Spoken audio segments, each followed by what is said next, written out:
It's come time to feed my bin again. It's now at day 60 in age, and 10 days have lapsed since it was last fed.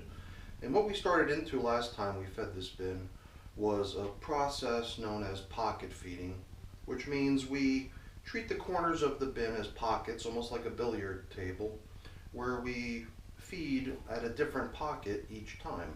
And last time was the first attempt at this. So we really started pocket feeding only at the last feeding 10 days ago. And when we feed today, we're going to feed in a different corner. And at the same time, we're going to take a look at how things are progressing in that corner that we fed last time. So it shouldn't take more than a couple minutes. So let's get this bin up on the table and get to work. Now I often feed right down the middle of my bin. And when I'm ready to start winding things down in that bin to try to prepare it for migration and for harvesting, I'll switch from center feeding the bin over to edge feeding the bin to initiate sort of a horizontal migration. I've tried horizontal migrations where I even try to sweep the population of the worms back and forth. But for me, this is really the first time I'm trying this pocket feeding approach. So we'll see how things progress. So I've got to also comment on how nicely this piece of plastic layer on top is helping a lot.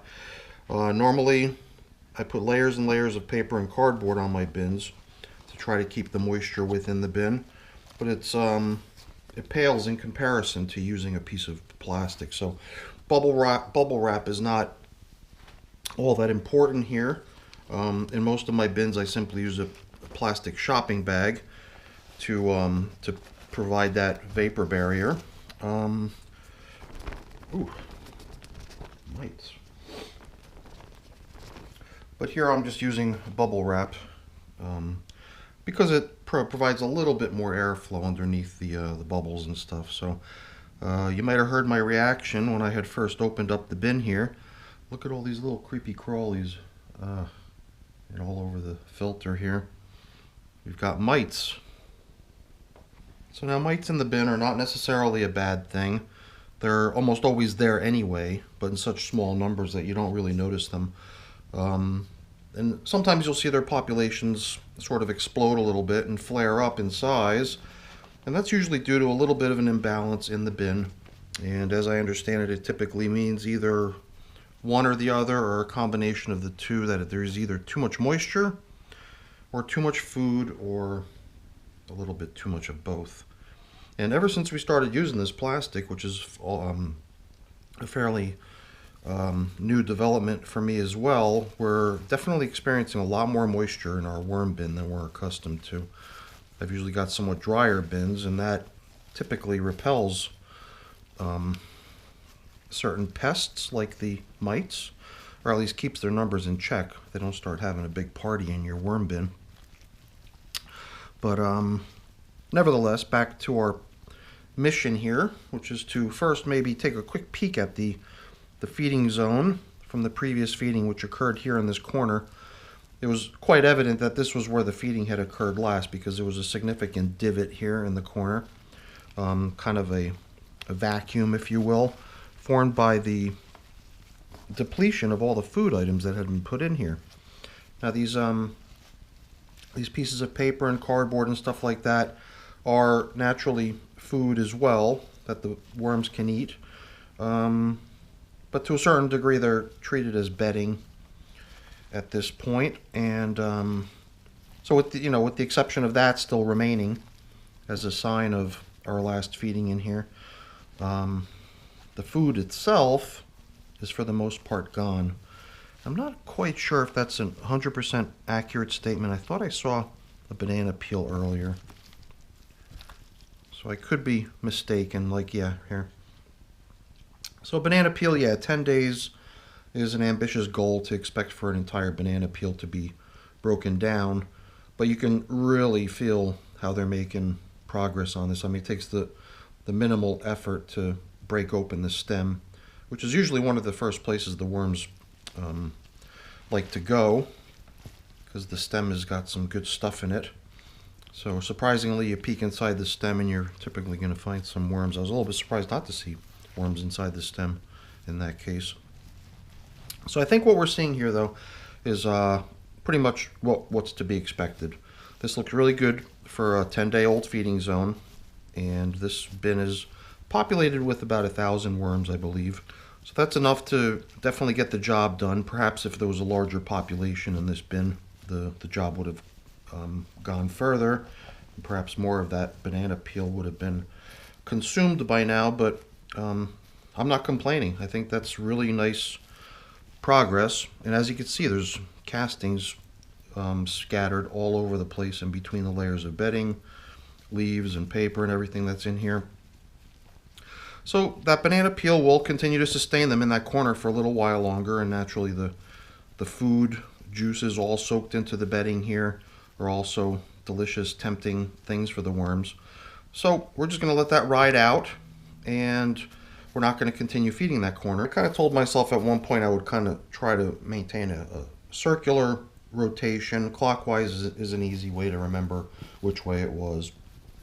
So I'm going to start excavating this next corner, which, looking down on the bin, is the next one in line in a clockwise rotation. And I'm going to kind of clear open a little hole down here to make room for this next feeding. We're going to be giving them a variety of different items in here. There's banana peel, asparagus, some cabbage leaves, some shavings of carrots, and whatnot. A whole variety of different things here. And obviously some leftover coffee, better said some used coffee, still in its filter. And that's going to carry over to a little theme that we're going to continue to follow, which we started last week, which was that we would take the food items and take maybe a handful of them and not just place them down into the feeding zone, but we're going to take a piece of paper, such as this old piece of paper towel here, and we're going to create little burritos out of the food. And this way these pieces of paper will serve as bedding as well. So that was how we had done it over there last time, using newspaper, but they had no problem working their way past the newspaper at the food. So we're going to do it again. We're going to just use a different type of paper this go around. Certainly nothing fancy. I'm not really trying to make these sealed containers. I'm just using them as little, I guess, partitioning walls between the chunks of food. Now, another thing that I had bought down here, it was crumbled up so you couldn't really see it, was another coffee filter. I don't know why it's locking up like this. It got something sticky on it. So I usually put these aside, but since this one's kind of screwed up, I'm going to use it as one of our burrito wrappings for the next handful of food. Like so.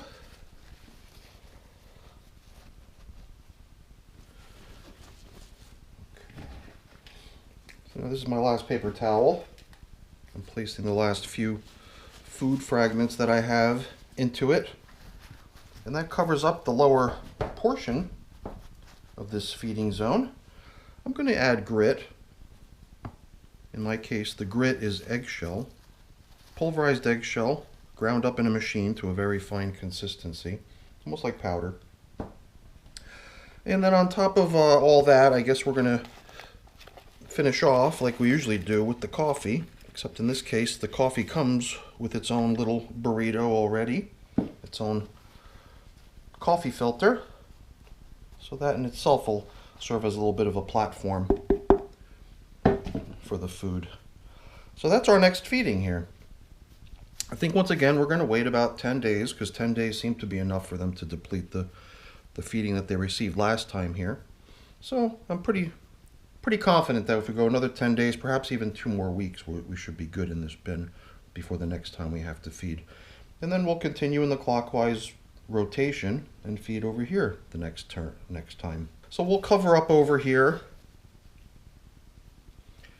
and maybe before we cover things up too much, we'll take this wad of paper over here, which doesn't seem to be going anywhere, and we'll sink it down here as additional bedding down within the feeding zone.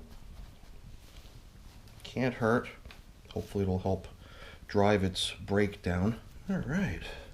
So I like how this 60-day-old bin is progressing. Things look really nice here. The moisture levels are good ever since we implemented the addition of the plastic layer with the bubble wrap. So there's no need to add any moisture, certainly not at all. I think the whole bin is quite cozy from a moisture perspective, and just the way that this top piece of paper is soaked, as well as this additional sheet of paper on top of that, it's pretty clear that there's adequate moisture in this bin, and that we have nothing to worry about. So we're going to continue on as is with this next feeding in place. So I'll cover up the last layers here and return this bin back to the shelf, but that's boring. I'll take this as a quick opportunity to say thank you. Thank you for watching. Hopefully you enjoyed the video. If you did, please remember to give me a thumbs up. That's really appreciated. And also consider becoming a subscriber to the channel as well. That's really appreciated too. Have a great day. Thank you for watching. Bye-bye.